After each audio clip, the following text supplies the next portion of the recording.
Bangladesh submarine cable company limited BSCCL কুয়াকাটার Amkhola পাড়ায় 10 acre জায়গায় প্রকল্পটি বাস্তবায়ন শুরু করে 2013 সালে।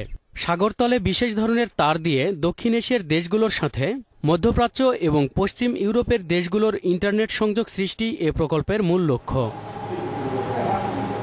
CMEU 5 নামে পরিচিত এই প্রকল্পে বাংলাদেশকে যুক্ত করতে এরই মধ্যে শেষ হয়েছে ল্যান্ডিং স্টেশন, সংযোগ লাইন, ফাংশনাল বিল্ডিং সহ প্রায় সব অবকাঠামোর কাজ।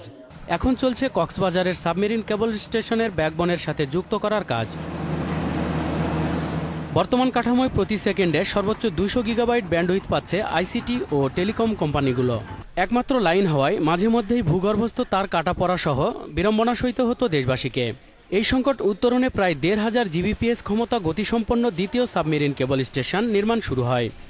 প্রতিটি আলোক তরঙ্গে 100 GBps করে আমরা ক্যাপাসিটি পাচ্ছি, আর রিডান্ডেন্সি নিশ্চিত করতে পারবো। অন্যদিকে আমরা একটা হিউজ ক্যাপাসিটি আমরা অর্জন করতে পারবো।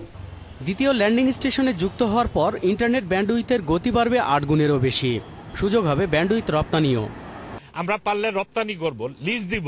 যেমন ইন্ডিয়াতে আমরা কিছু লিজ দিছি, আরো লিজ দিতে পারবো আমরা, এবং আমাদের যে ইন্টারনেটের গতি আছে এটা কয়েক গুণ বেড়ে যাবে।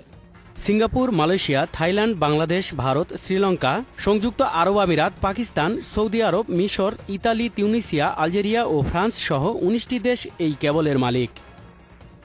Independent news desk.